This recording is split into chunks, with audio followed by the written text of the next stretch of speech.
Hi, I'm Brent Stafford, and this is RegWatch by regulatorwatch.com.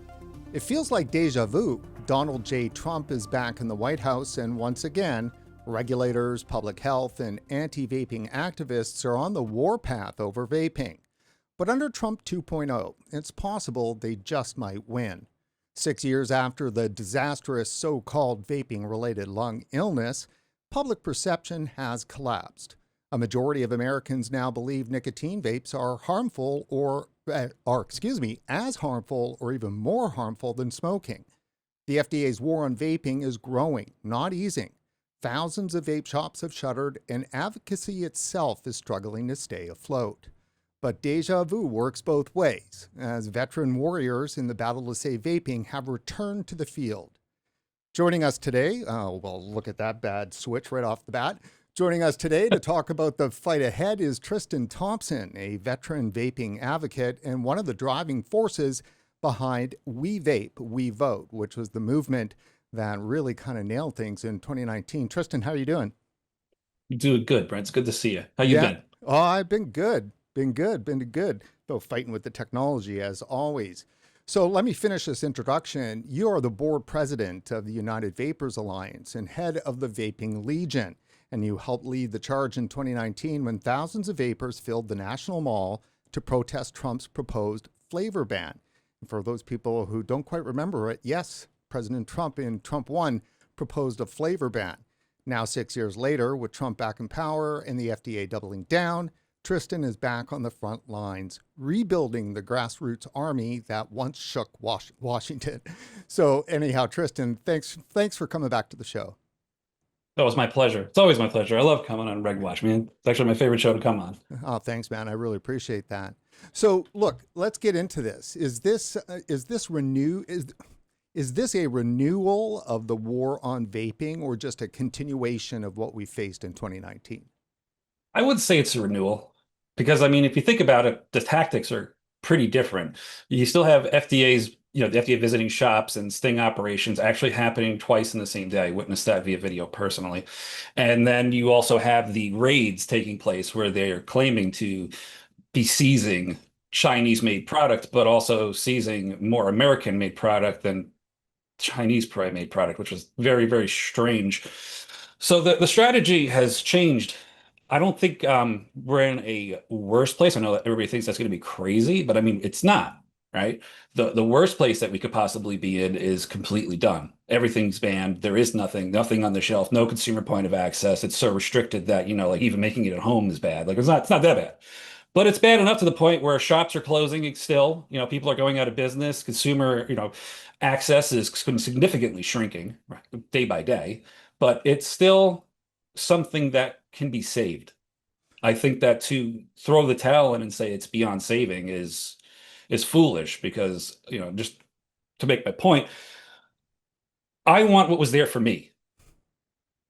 You know what I mean? I want what was there for me, saved my life. I want what was there for my friends to save their life, right? And that fight's still there in me. And I'm tired, right? Everybody's tired. So that's actually part of the problem. Now, everybody has a right to be tired because, I mean, listen, it's like terrorism. You only have to lose once for the bad guys to win, right? And then they win forever. But you keep fighting because it's the right thing to do.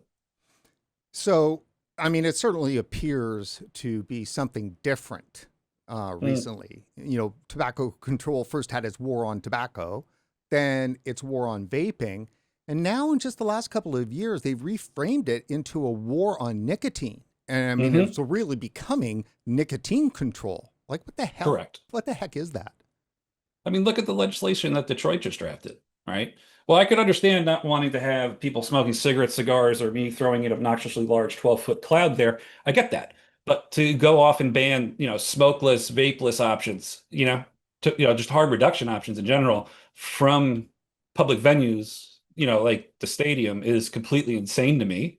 I mean, it's almost as if they're just trying to say that people that partake in this aren't welcome anymore, which is odd considering that it crosses every demographic and part of the political spectrum. It doesn't make a lot of sense. The messaging isn't there. We were talking about this earlier as we were prepping for the show, and I almost feel that it's a form of disgust that they have for Yep. vapors and smokers, really, originally. It's just disgust. Yep. I agree with you. And and like I said too, and we know what's wrapped up in disgust, but I mean like the contempt I think is like right up there with it. It seems like they just can't stand us because we won't go away, which to me is a good thing, right? Because if they're making broad sweeping actions, they're afraid of us. If they were doing nothing and just going to kill us by 1,000 cuts, then that would be the strategy to go because you'd have to be fighting fires all over the 50 states, right? You could literally bleed the industry dry. It's impossible for everybody to be everywhere fighting everything at once. But to go and target specific locations and raid them without or with notifying the president, because that's even up in the air, right? What is happening? What is happening? That makes Yeah, no sense. That's what not is that's not what happening? we haven't seen that since, from back in the day. We didn't see them just, you saw the FDA roll up, but not a massive DOJ raid with the head of the DOJ there and NIH just ripping the product out of a distribution's hands. It just doesn't make any sense. It's not like something that it's almost a desperation move, Yeah. It's like a So Hail Mary. a Hail Mary. Yeah. Well, I mean, certainly, and we'll talk about this a little bit more down the road here, but there's like 28.8 million non-combustible users of safer nicotine products now in the US. And Hmm. and yet the regulators and the moral police here are operating as if that something really bad is going on. Well, it is. The cash crop is not making as much money. The I cash mean, crop. think about it, right? Tobacco is a global cash crop, right? Yeah. So if it's not making as much money and as much money is not flowing into the state coffers or the federal coffers from this cash crop, well, then you'd have to take a long, hard look at what's gumming up the finances. And it's the harm reduction, industry, right? So it's not just vape. Clearly, with them targeting snus during that ban, it's all of us. It's every single person that partakes of nicotine is now a target for these people. So we're going to put a pin in that, but please don't forget that because I got a couple of points that you and I haven't had a chance to talk about yet. But I want to make sure that before we get in there, where we talk a bit about the 2019 We Vape, We Vote rally and Mm, everything around that timeline. So obviously, the so-called vaping-related lung illness hit in, well, it was August 23rd in 2019. And within a short 4 weeks, of course, it got spun up into something that was, I mean, people died, obviously, but hmm they had nothing to do with mm-mm, nicotine vapes. But nope. by September 11th, there you have Trump in the White House, um, basically saying that they were going to bring in a flavor ban to protect children. And boy, what a Hmm. nightmare that was. Yep. And the crazy thing about it is that if you really break it down, right, it's the same shield that they always use, the children, for a knee-jerk reaction that's being pushed, right? You're trying to appease a party. All right, how do I do this without pissing off the other side? Oh, say it's for the kids, right? Because everybody loves kids. Sure, that's great, but when does that give you the justification to infringe upon my individual liberties? I don't understand that. But that's the rallying cry for it. And once you see that, to me, that again is weakness, right? The argument doesn't have merit, so they're going to go with the kids as the see all be all end all for any of the arguments that they have. I mean, case in point, they bust kids in on the taxpayer dime to go to flavor ban hearings on buses and fuel bought for by the taxpayer dime. It took kids out of school for it and gave them extra credit. I mean, it's the same strategy, right? It's hallmark of just tyranny to me that you're going to take away a civil liberty, right, which is the right to choose, okay? Because that's what he ran on, the right to choose, right, with medicine and things like that. So my right to choose a less harmful alternative needs to be threatened for the benefit of the children. But yet the biggest product into gateway drugs is still on the market with flavors on it, sold in stores that children can walk into across the country. So, Mm.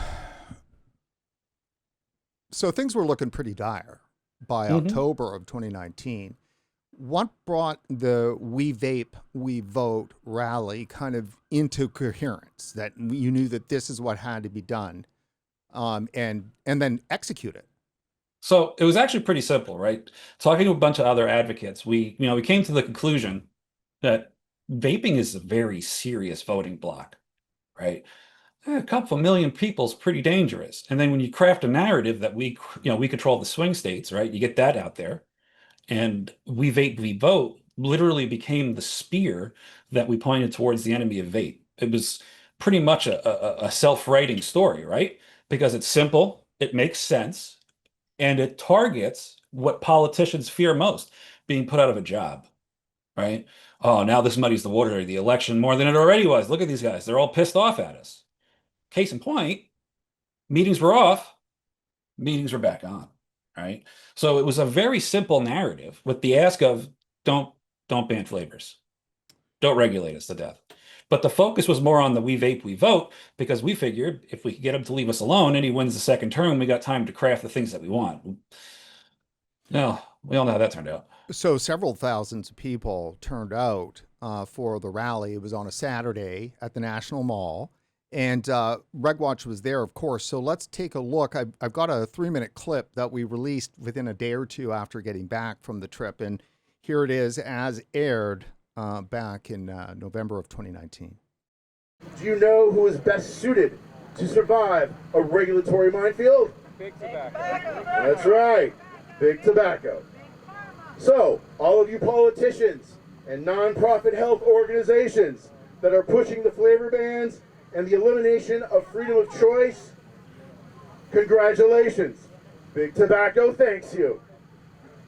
Congress, Mr. President, you have a way out. You have a way to embrace 13 million plus passionate single issue voters.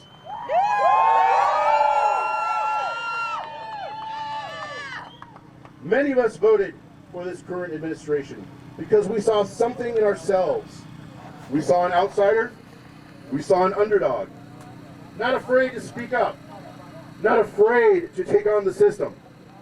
We saw someone that experienced the same belittling and dismissiveness that our community continues to experience.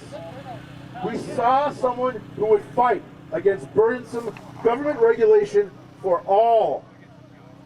So when you told the FDA to fast track a flavor ban, we felt betrayed. Yeah. But most of all, we felt disappointed. So we come here today, all 13 million vapers and their friends and family, to plead with you, Mr. President, to make you understand, to ask for your help. Tomorrow, we make history. This community isn't going anywhere. If anything, it will get stronger and more emboldened. Why? Because we are organized. We have the numbers. We have the passion. We have our health. The CDC continues to warn of the dangers of vaping, but bury the facts in the bottom of their story. That is wrong, and they need to be held accountable today. Flavors are not going to solve the issue. Banning flavors will not solve this issue. We know that. We need to make sure he knows that. I want to close by saying we are the consumer-created solution to the tobacco epidemic. We are not big tobacco. We vape and we vote.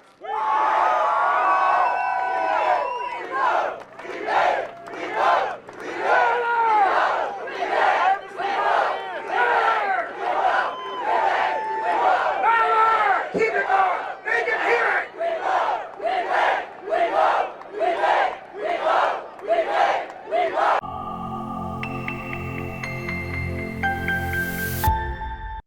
Well, it pretty much says it all, doesn't it? Indeed, it does.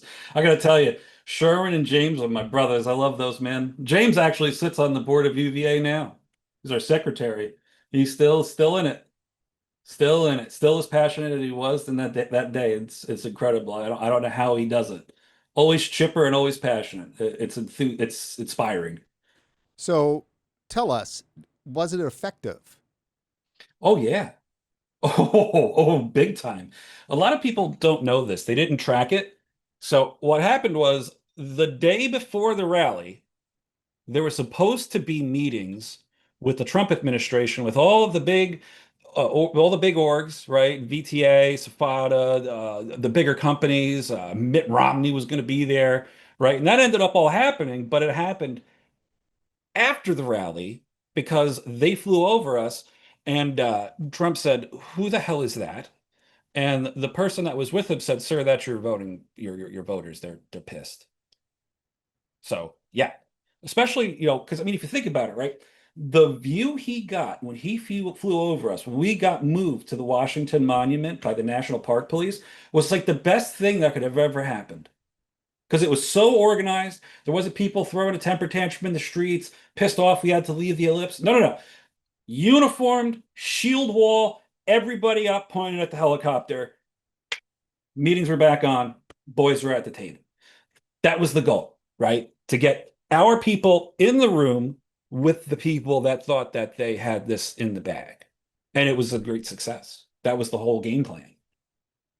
So, however, though, he did end up putting out a flavored pod ban, right? Tell us about Right. that.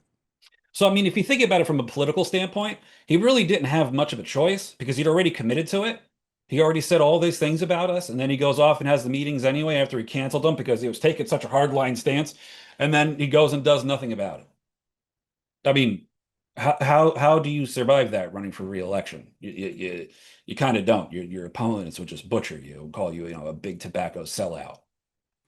It's kind of I mean, I get it. right. No, for sure. And isn't there an irony there? Because it was that pod flavor ban that opened up the door Hmm. for the disposables. So Hmm. the very situation that the Trump 2.0 FDA is conducting all of these, enforcement actions where they're doing record seizures and stuff like that. But it's a problem that was created by the Trump 1.0 administration. Correct. And I would also say it's a twofold problem creation too, because he didn't just do it. The states made survival for just regular open ends devices a nightmare. And then you compound the FDA on top of that, right? So if the hardware manufacturers don't really know what to do, and the juice companies are largely shutting down or turning their whole product line over into disposables, like what are shops doing? What are we doing now? Like how did we get here? But that's how we got there because it was again death by a thousand cuts. It stopped the bleeding on the big bleed, but the little thousand little gashes we got were still bleeding all over the place. And it's a damn shame. It's a damn shame because if the way I look at it strategically, right, there would need to be one single federal organization handling the regulatory environment because that's what the states are all waiting on. Every single flavor ban hearing I've ever been to has said, "Oh, well, what if we compromise on things that pass the PMTA process and then those can stay on the market? We're all good and we'll put a tax on it and everybody's happy." But that process never came. And flavor bans went into effect because none of those products ever got approved. And it's not like you can just discreetly sell the old school vape systems, right? You can't. It's not like you can discreetly sell e-liquid out of your shop. You can't. So you kind of forced everybody over into disposables, which wasn't the intended purpose. And then they're mad that they were made in China. The narrative for this writes itself. The history writes it. We don't have to concoct anything or try to make some really, really compelling. It's history. It's how did we get here? This. Oh, that's it. That's it. So how do you solve it? That's the question everybody should be asking themselves. How do we solve it? Because the other ways aren't working, right? And personally, I think the ask is the way to fix it. And what exactly is the ask? Well, so that's something that needs to be narrowed down across the board, right? Everybody has to be on the same message, right? So let's say you wanted to dismantle the Tobacco Control Act. Trump could do it. Some people say he can't. Every source I've read says that maybe he can, maybe he can't, but he could definitely alter it, right? And remove us from it. It's a pretty simple ask. put us in a protected subcategory. That's a pretty simple ask. I know there's a lot of regulatory things that go along that, but from an ask standpoint, to tell someone what you want, to do what we want, otherwise we're going to be pissed at you, you have to have a simple, purpose-driven ask that is based in logic and reason. It's that easy. The hard part is getting everybody on that page. Right. That's the hard part. Right. Getting everybody on the page. And we're talking about vapors here right now. And so, we've said for, a decade that vapors eat their young. Another way of putting it is herding cats. Right. Mm-hmm. So, it's true. Right. And then you've got the other issue, of course, which is the fact that vapors are not a homogenous political group. Nope. They come from every swath of life, right? So how do you bring the politics together on that when some are Democrats, some are Republican, or so forth? It's like I tell everybody when they join the UVA page and they're mad at this politician and they're ranting and they're raving. I'm like, bro, I get it. Like I stay mad at legislators. Like that's the realm I live in. Rage. I get it. However, spitting your dummy out on Facebook on their feeds with just name calling and just being, generally a nuisance, they're not listening to you. They're laughing at you. They laugh at you in the halls of the Senate and Congress and the town square. They laugh at you everywhere. Why? Because you're just noise, right? The idea is to be politically homeless, right? You've heard of the silent majority, right? Well, same idea. The less information they have on you as a voter, the more powerful your vote is. So it's like playing poker, right? You step up to the table, royal flush. You quiet. You're not yelling about it. You're not going to yell out, I have a royal flush. No one's putting chips in. Everybody's leaving the table because the super genius just sat down. That's the approach you have to have for step one. Step two, being politically homeless is great because whenever somebody fucks up, you can eat them and not feel bad about it. It's a beautiful thing. You don't have to defend. You don't have to do nothing. You can just slap somebody when they say something dumb politically, and it's all good. We're all on the same team, right? So being politically homeless is key. That's how everybody was last time. And I mean, I'm talking also about like vape politics too, right? Like internal politics. Do you think I wanted to share the field with Brian Berber from Candy King? No, but I did. And I welcomed him with open arms. That should tell everybody everything you need to know, because him and I hate each other. And I was super stoked to have him there that day. He actually came. What more could you want? So it's possible then, is what you're saying. You can build allegiances, alliances and work together. Absolutely. So absolutely. So on that note, there's some rebuilding that's going on right now within the advocacy world around what you're doing, correct? Correct. Because when I retired back then, for health reasons, they dissolved UVA, right? And I took a big break from just social media in general. I actually logged off, put my Facebook accounts in suspension. I probably shouldn't have done that. I didn't realize when I did that it would remove my access to the page. And I'm still working on currently recovering the Twitter account. But at the same time, I've already done like 2 out of the 3 steps for that. As far as the formulation of the 501c4, that takes a while. That's not something you just do overnight. So that process is in the works. Actually, after this, I have a board meeting about that, exactly that, after the show. So it's moving, but there's a lot of moving parts, just like last time though. But what's different though? I'll tell you this. It's nice to have the blueprint of success. You know what worked. You know the process. You know how to get to where you want to be. It's just all right, what's functioning, what's not, how much do we need to fund, how many people are going to show, just little things that are the unknowns instead of having this giant, no one's ever done this before. What are you doing? Right. It's great to just have a path to walk. So is the idea is to execute a We Vape, We Vote 2.0? Oh, yeah, 100%. In fact, I think people are angrier now, even more angry, because those that believe Trump was going to save vaping are furious. And everybody that didn't believe it is having an I told you so moment and is now equally as pissed. So everybody should be pissed as shit right now. I know I'm furious because I thought we were in good hands. It's like I'm out, I'm done. But seeing those raids made me mad. Made me mad. How can you just walk into some place and say, we're here to seize Chinese product and take the whole place, take the whole building? And now the website for that distro has views and I forget what the other brand was, but they had views up there. Where do they think that's made? Well, It yeah, makes no sense. I mean, well, China, everything's made in China, no doubt. Yeah, well, and watching Pam Bondi and RFK Jr.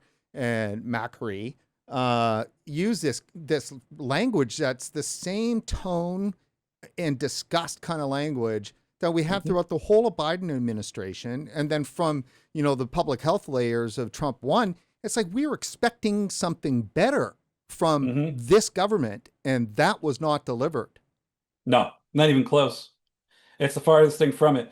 And I was joking the other day. I think you and I were talking, where I was like, what if we just went and appealed to Democrats only, and we said, hey, do you really want to make Trump mad? Save vaping yourself, because he ain't doing it. And then he'd see them working on it and knee jerk it and fix it and say, I did it. I mean, that's a very distant plan, but I like the sneakiness. Well, it's a dicey plan. Very dicey. Fraud with peril. Oh yeah. But we did just see, though, Democrats operate in this way a little bit after the Charlie Kirk assassination and the Kimmel suspension. They all of a sudden became very vocal free speech warriors. Much in the manner that many on the other side have been during the battle against woke. So we know that Democrats properly incentivized will switch sides on an issue.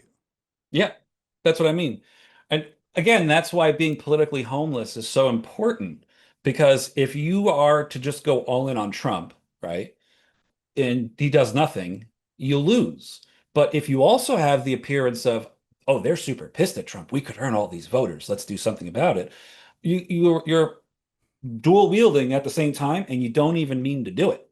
You do, but they don't know that. Yeah, the problem is that Bloomberg. Yeah, he's got way too much money. He owns that side. I think there's just so much and then let's delve into the whole tobacco control industrial complex. You've got well over 200 billion going to the states from the tobacco industry under the MSA. That money obviously makes a difference when it comes to priorities. Then you've got, obviously, NIH. You've got all the grant funding and stuff from James Wood, everything, all of the money that comes in on that side goes to university researchers and so forth. That's not funding research on our side. That's funding research on their side. On the enemy side. Yeah. Oh, yeah, for sure. And then you've got, and I know that I'll hand it to you with this, is then you've got the FDA Center for Tobacco Products. What is almost $1 billion a year, 700, 800 million, something like that, of tobacco industry money that goes to the regulator for them to regulate that industry. And I mean, the left always talks about conflict of interest and regulatory capture, but they seem to lose that perspective when it comes to the Center for Tobacco Products at the FDA. Well, they all do. I mean, think about it. Remember, even if you just remove everything but the MSA payments, right? All that going into the state coffers, right? That then drops into the general fund after it's past its time period when it was appropriated, and they can do whatever they want with it, which in most cases is involved in attacking us and funding special interest programs. So that in itself is an absurd apparatus. That in itself is absurd. So when you look at it from the perspective from the top down, right, at the bare minimum, they can just be like, oh, well, we really can't do anything about it, because it's Congress and it's a gray zone. Like, how do we? It's simple. It's very simple. The ask, again, remove us from the FDA's purview completely. Because why is an organization that is politically captured, funded by our enemy, given control of our destiny? Why is that? Yeah. Yeah. Well, and it doesn't seem to be the right way to operate to the benefit of public health. When Not even a little bit. if the tobacco industry is so evil, why are you taking their money and then shielding them? I mean, it's Clive Bates calls, what the FDA has done is create the Big Tobacco Protection Act. So Oh yeah. let me ask you, Tristan, and let me press you a little bit on this, is that the ask sounds great, but do you understand the target? Because it's not Trump. He's not going to be up for election again. And the act is really controlled by the Congress. So is this not an ask to Congress? And then is that then not a problem? Because your ask is, to a large group of people, that even harder. So you can have more than one ask, right? We can ask Trump to do X. We can ask Congress to do Y. And then we can ask Senate to do Z, right? We don't have to just have one ask. That's the beauty of having an ask that is simple and focused, right? And then if they want us to extrapolate on it, then we can. But the important thing is having the ask heard, because they'll turn to somebody because it's not their specialty and go, why are they asking for that? Right? And then the conversation behind closed doors starts because now somebody's interested, somebody's mad. What do you mean this is happening? Look at Rhode Island when they had their flavor ban hearing. Senator stood up and said, listen, guys, we're directing like 3% of these MSA payments towards tobacco harm prevention. Can we direct more of that? And it got real uncomfortable in the room because people were trying to act like they didn't know what he's talking about. They all know what he's talking about. But you talk to the right person, it brings the conversation to the table. And once you get the conversation at the table, it gets seen by people. And the more it's seen, the more things can happen. But just sitting as we are, getting bombarded from on high, well, that's not going to accomplish anything. But if we get an ask in the right person's ears, things can change. Just like that flyover changed our destiny and got us, 5-6 more years? Well, that's true. We can do it. Yeah, no, fair enough. And I mean, it's just a matter of like how you've got the midterms coming up. So, executing a We Vape, We Vote is naturally going to be considered to be something that's targeting the midterm elections. Correct. And you also have to keep in mind, Trump's a man about legacies, right? His big thing is, I endorse this man. This is my guy. This is my legacy right here. I'm putting these guys in office. They're going to be talking about me for years to come. Yeah, but you also facilitated the death of a couple million people by banning vapor products. What? All right. Or wait, these vapors, there's a lot of them. They're a threat to my legacy. If they immediately vote in the opposing party, all my work's going to be undone. An argument could be made that the health implications aspect and the saving lives aspect wasn't what moved Trump during 2019. It was the pressure around the businesses. That seemed to be the thing that really connected. VTA had released a report that they had commissioned that showed the significant amount in the tens of billions of dollars that vaping that back then even, was already delivering to the economy, and the 100,000 or plus people, Americans that were employed in the industry, and then the 10,000, 11,000 vape shops, all of that was under threat then. And it seemed that that's what was the motivating factor for easing up a bit on the industry. Right. And for a while it was good. And then he comes back and, rates 2 distros. So it's like, what are we doing here? Why would you do that? So it makes me wonder, if there's merit to he didn't know. Because I was told that the day, because it was the day Charlie Kirk was shot, he was looking for Pam Bondi and she was nowhere to be found. She was off rating distros with RFK. So, if there's merit to that is huge info. Huge. Because the last thing he wants is for that to become an election issue. Too late. Too late. Too little. Too late. Should have came out right in front and center and been like, I don't endorse that. Put that back. It seems to me like if you can somehow get under his skin, focused on betrayal. Yeah. That, that he's actually betrayed people that really believed in him, and what he was going to do for this industry. And so I think betrayal is a strong thing. I mean, because it appeals to his ego. Exactly. And that tethers in with the legacy thing perfectly.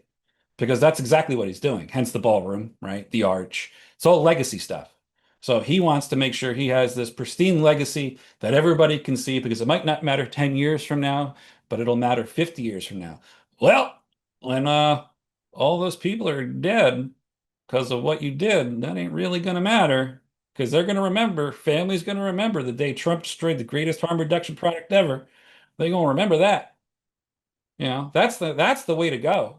Because if you can take his legacy and make it feel really threatened, he'll do whatever it takes to protect it, especially with the midterms coming up. Because, you know, his legacy could be undone by one guy. Just like Yeah. that. And certainly because he, came out in August of 2024 before this last election and did come out and say, hey, look, I promised to save vaping and I'll do it again. That's recent. That's less than 12 Yeah. months ago. I know. It's crazy. But again, that also, he's sitting there, he's trying to drag that along as part of his legacy. And then the two people that he currently trusted most were out undermining it. Mm. Fascinating. It is fascinating. I mean, for one, because of course, RFK Jr., what's he doing spewing this crap about illegal Chinese vapes and demonizing nicotine when he's like shoving, Tucker Carlson's nicotine pouches in his lip? Mm-hmm. That's what I mean. Like it makes no sense. To me, all I hear is someone got paid.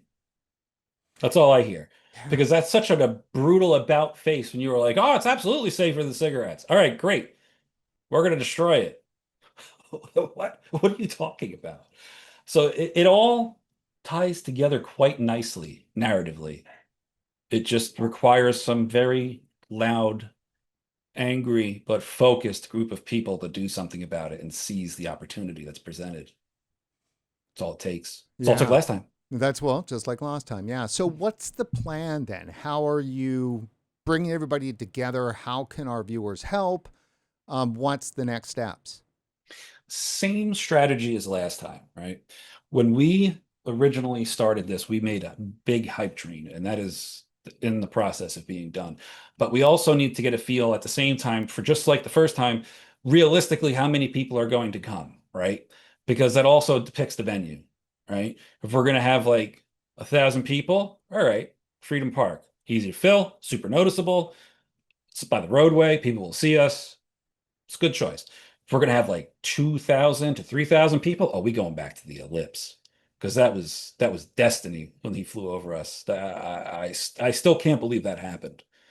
Like I just, every time I think about it and I look at that, because you used that picture was my my header on my Facebook page. Every time I look at it, I'm like, I just can't believe that happened.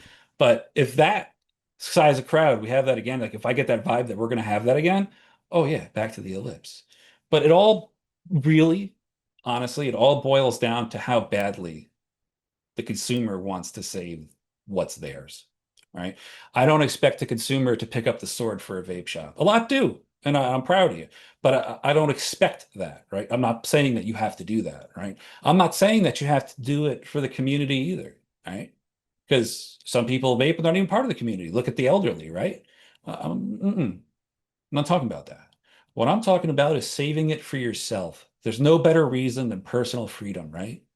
That's what it's all about. That's the American way, the right to choose whatever you want, right? But you ask yourself, how do you buffer those numbers, right? The community is nowhere near the size that it was. Facebook groups for vaping are largely quiet. Well, that's when the shops have to play their part, right? We need to tap in to the senior citizen vapor who goes in, gets their coils, gets their juice, gets their disposable system from the same shop, from the same guy every day, to be talked about with this, to be shown that the fight is coming. It's been there for us for years, right? But the average guy just picking up a Juul pod, you don't know. What do you mean I can't get mango no more? Damn FDA. All right, give me the regular tobacco.